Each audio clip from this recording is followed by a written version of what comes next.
Assalamu alaikum, welcome back to my viewers. Today I wanna show you the practical use of having in your daily life.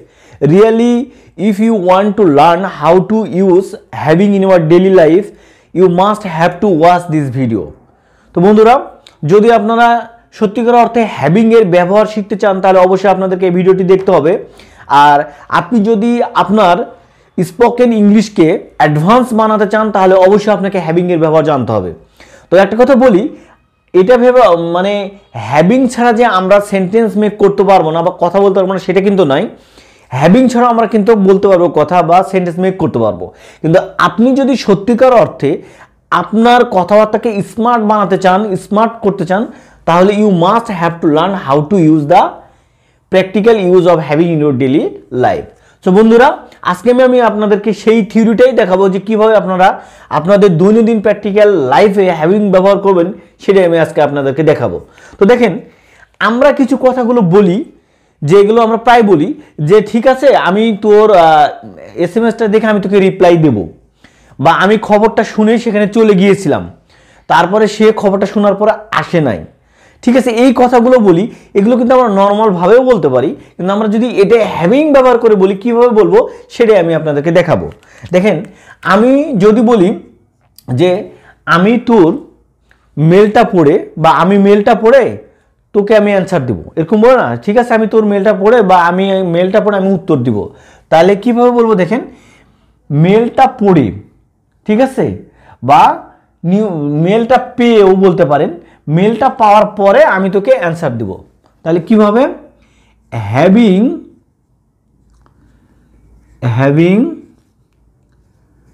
Goat the mail, মানে having got the mail I will reply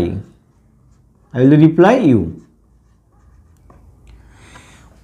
বলতেছে যে আমি মেলটা পাওয়ার পরে তোকে আমি কি দেবো, উত্তর দেবো, অ্যান্সার দেবো। তাহলে দেখেন, এটা আমি যদি অন্যভাবে বলতাম তাহলে কিভাবে বলতাম, মানে মেলটা পাওয়ার পরে আমি তোকে উত্তর দেব বা রিপ্লাই দেবো। তাহলে after getting the mail I will reply you, after getting the mail I will reply you.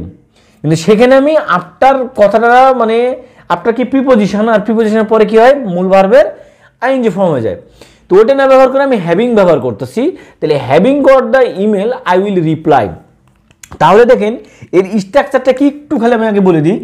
যখন আমি হ্যাভিং ব্যবহার করব তখন হলো হ্যাভিংয়ের পরে হচ্ছে হ্যাভিংয়ের পরে কি থাকবে, মূল ভার্ব, আর এই মূল ভার্বটা হয়ে যাবে তখন পাস্ট পার্টিসিপল। কি পাস্ট পার্টিসিপল মানে ভি3 ফর্ম। প্রেজেন্ট ফর্মের মানে বেস ফর্মের হয়ে যাবে কি ভি3 ফর্ম, পাস্ট পার্টিসিপল হয়ে যাবে। তারপরে যা আদার্স থাকবে এক্সটেনশন। ওকে, হ্যাভিং এর পরে কি তাহলে কি হচ্ছে, ভি3 ফর্ম, তারপরে এক্সটেনশন যা বলবেন। দেখেন এখানে আরেকটা সেন্টেন্স হচ্ছে, কয়েকটা সেন্টেন্স দেখেন তাহলে আপনাদের কাছে কিন্তু ক্লিয়ার হয়ে যাবে। ওকে, তারপরে যদি বলি যে ঠিক আছে আমি মুভিটা দেখে আমি পড়তে বসবো, তাহলে হ্যাভিং মুভিটা দেখা শেষ করে, তাহলে having completed the movie.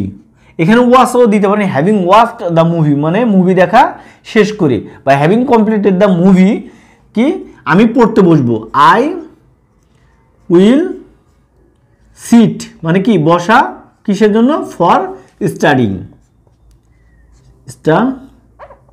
I will sit for studying, আমি পড়তে বসবো। ক্লিয়ার? তাহলে having complete the movie I will sit for studying. তাহলে কিভাবে হচ্ছে দেখেন, হ্যাভিং এর পরে মূল ভার্ব হচ্ছে ভি3 ফর্ম, তারপর এক্সটেনশন মানে এখানে আর যদি কিছু থাকে আদার্স সেটা, তারপরে আরেকটা সেন্টেন্স। ঠিক আছে, এখানে যে শুধু ফিউচার ইনডিফিনিট টেন্স হবে তা না, আপনি যে কোনো ধরনের সেন্টেন্স এখানে বসাতে পারবেন। আমি 1 বাই 1 দেখাইতেছি। তারপরে হচ্ছে যে খবরটা শুনেই আমি কি হয়েছিলাম, সারপ্রাইজ হয়েছিলাম। মানে তোমার এই যে খবরটা দিয়েছে, এই খবরটা শোনার পর আমি কি হয়েছিলাম, সারপ্রাইজ হয়ে গেছিলাম। তাহলে হ্যাভিং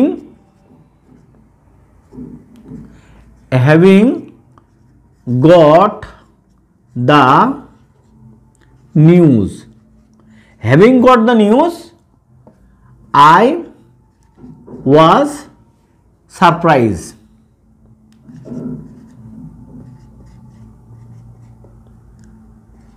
I was surprised. তাহলে দেখেন having got the news I was surprise কিন্তু পাস্ট ফর্মে হয়ে গেছে। ক্লিয়ার? এটা কিন্তু ভেরি করবে। তাহলে এই জায়গাটা আপনি কিন্তু বুঝেন যে হ্যাভিং এর পরে যে মূল ভার্বটা আসবে সেটা সবসময় কি হবে? ভি3 form. Having got the news I was surprise.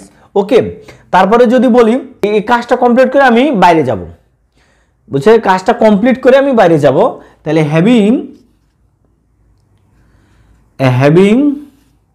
Done the work, মানে কাজটা শেষ করে কি হচ্ছে, সে যদি বলেন যে বাইরে বেরিয়ে গেল বা আমি হাঁটতে যাব বাইরে, হ্যাভিং ডান দ্য ওয়ার্ক, কাজটা শেষ করে আমি বাইরে হাঁটতে যাব, I will go for walk, হাঁটতে বাইরে যাব, I will go for walk. Okay, having done the work I will go for walk, আমি বাইরে হাঁটতে যাব। তাহলে এইভাবে দেখেন হ্যাভিং দিয়ে কিন্তু আপনি বিভিন্ন ধরনের কোশ্চেন মেক করতে পারবেন, আপনার ইচ্ছা মতো কিন্তু ব্যবহার করতে পারবেন, অনেক লাগবে, সুন্দর লাগবে। Having done the work I will go for walk, আমি বাইরে হাঁটতে যাব। ঠিক আছে, তারপরে হচ্ছে কি, আমি এখানে বলেছি আমি তোমার মেইলে রিপ্লাই দিব, বা তোমার এসএমএসটা পাওয়া মাত্রই, তুমি যখন আমাকে এসএমএস করবা, তোমার এসএমএসটা পাওয়া মাত্রই আমি কি হসপিটালে যাব বা আমি আসব, তোমার এই এসএমএসটা পেয়ে আমি আসব। তাহলে হ্যাভিং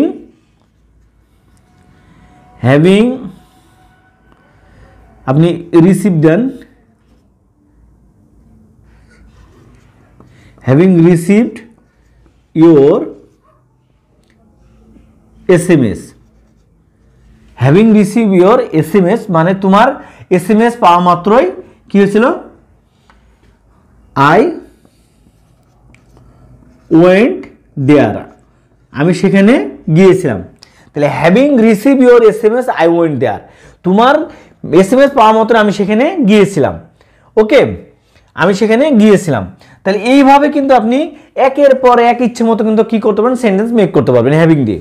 এখন যদি আমি একটু নেগেটিভ সেন্টেন্স মেক করতে যাই, যে কিভাবে আমি নেগেটিভ সেন্টেন্স মেক করব, দেখেন এটা ইজি। কিন্তু এখানে বলতেছি having receive your SMS I went there, আমি সেখানে গিয়েছিলাম। আমি যদি বলি যে হোমওয়ার্কটা শেষ না করে আমি বাইরে যাব না, তাহলে হোমওয়ার্কটা শেষ না করে বাইরে যাব না, এটা কি, not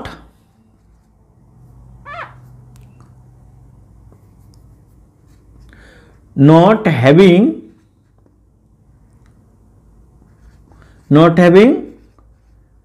done my homework। তাহলে কি বলছে দেখেন, not having done my homework I will not go out, আমি বা আউটসাইডও বলতে পারেন, outside, I not go outside. Not having done my homework I will not go outside, আমি আমার হোমওয়ার্কটা শেষ না করে আমি বাইরে যাব না। যদি আমি বলি নট হ্যাভিং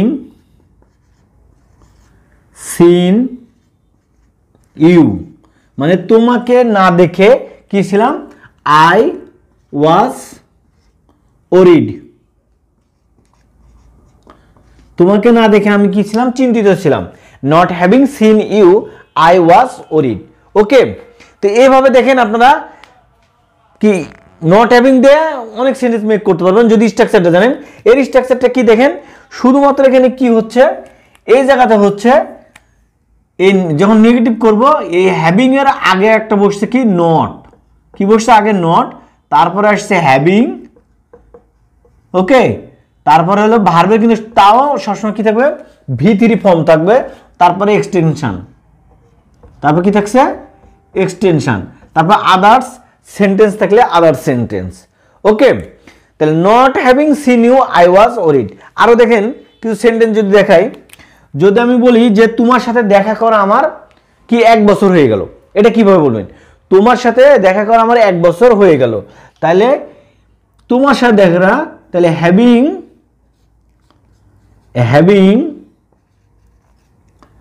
মেট ইউ, মানে তোমার সাথে দেখা করা, having met you, it has been a year.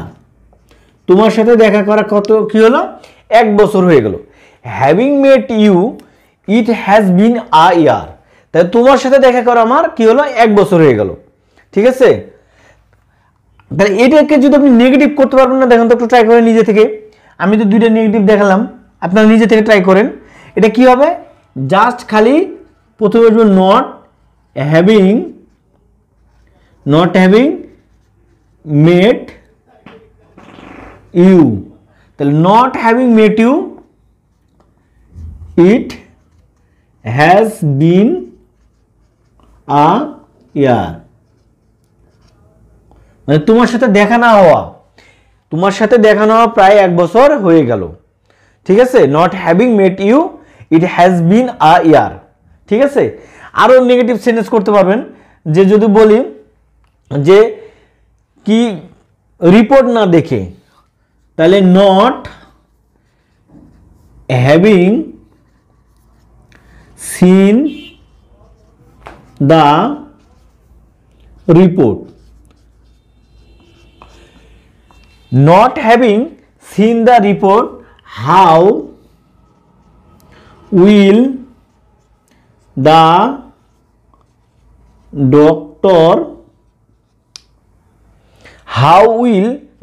doctor কি করবে? Prescribe the medicine।